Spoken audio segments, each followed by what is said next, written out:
advantage of that to accomplish some of the things that we're looking at? How do we not have it be a situation where we're saying, oh, we're spending too much screen time or whatever? How do we use that as an advantage?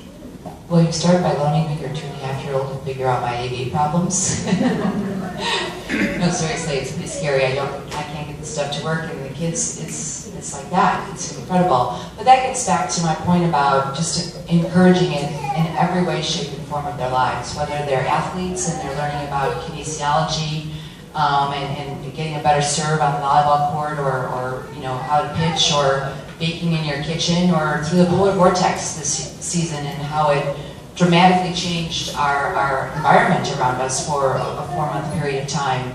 I think that we need to embrace what these kids are experiencing and how they're learning it, which of course our parents didn't go through that with our generation. This leap has been so profound. But I think that whether it's in the formal classroom, on the baseball fields, in the kitchen, wherever it is, we want to make sure that we don't stifle that in any way. And as scary as it is, it's going to make all of us better adults, because I think it's going to push us well, at least they'll pull us along with them as opposed to us going that way.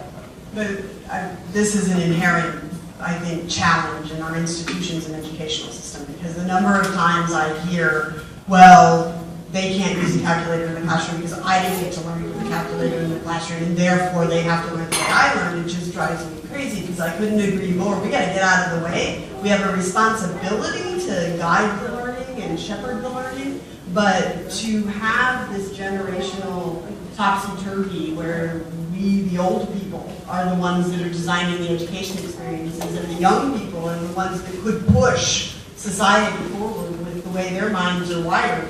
We got to figure out how to get out of the way while still shepherding, because we're going to hold us back, and we're going to hold us back. So I think that's our challenge, is how do we not let ourselves drag them backwards to where the world was when we learned, and let the world progress to where they are. Yeah, it's funny, if you're going to start an education company today, you're not going to go out and do a physical textbook that by the time it's printed is out of date and it weighs 35 pounds and the kid, gets a herniated disc taking it to school. You're going to do some, when I see some folks here from Utopia, who's one of our companies at 1871, they do a lot of interesting things with gamification and with badges and educational opportunities in that vein. And that's really where every company, regardless of the field, is going these days. So I agree that it's an opportunity. One question I have, compared to the rest of the world, the U.S. continues to struggle with some of these issues. Why do you think that is? We're not embracing our strength. I'm sorry, I'm getting opinionated, but our strength is we're creative, innovative problem solvers. And I think we've somehow gotten on this bandwagon of measuring ourselves up against the rote memorization content regurgitators. There's a place for that in the world. We don't need a whole planet of content regurgitation. So I think if the U.S. could get comfortable with what we excel at, we went to the moon because we figured out how to innovatively problem solve. And there may not be a test to measure for that. But we should know that's our strength. And so I just don't like the way in which we're criticizing ourselves. I think we're measuring ourselves against the wrong stick. Not that there isn't a place for some of those measurements, but it's not what we bring to this planet. And we could really do more at championing what we bring. So how do you do that? I mean, how do you, because if anything, the shift is going the other way. I mean, there's more measurement, there's more focus on these types of things. As resources get scarce, every government, every corporation has an obligation to measure the success, the return on investment. And these are the things you guys do every single day. How do you reverse that culture of, well, the numbers say we're not making progress, or the numbers say we're 29th and we were 24th 5 years ago. How do you have that sort of major shift in mentality?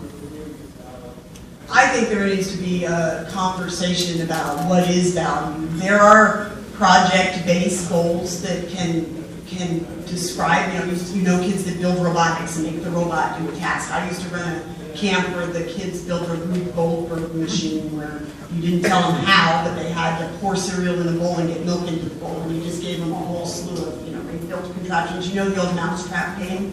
They had to build the mousetrap in the bowl, rolls down the ramp, and triggers this and triggers that. you know, having those kinds of, and engineering schools do this, there's concrete canoe competitions, but somehow there's a national perception that those are fun project things, and the real measurement of success is what you scored on the math test. So I'm not suggesting it's easy, but flipping our perception that the real measure of success is whether or not you built a concrete canoe that got across the lake is still a way of measuring success, but it's measuring innovative solutions and problem solving. That's not where we are. I'm not in the formal education system, so I don't know if parents are driving this. Do parents want to know what the scores are on the test? Would parents be able to recognize their child's progress if we measured it differently? I'll be honest, I took a museum job because I figured that's a parallel path to work on this. And how can the museum step up, and without the standardized tests at the end of our halls, how can we provide some of this other in the meantime? So it's kind of a backdoor way into showing that there can be progress outside the rote tests. But you guys have been more in systems government. I don't know what you would say about that.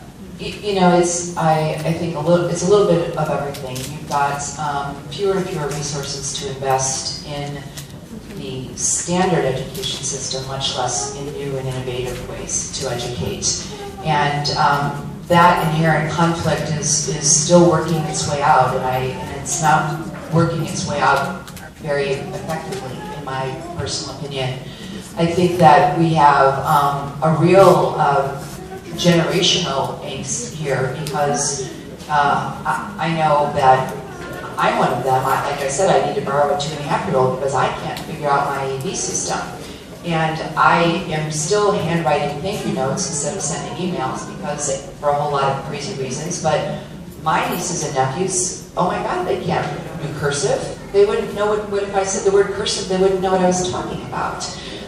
And I need to remember that my old way isn't the only way, and I need to get out of the way, but I'm willing to move out of the way, and there's a whole lot of people who aren't. There are people who really hold tight to the calculator in the testing room.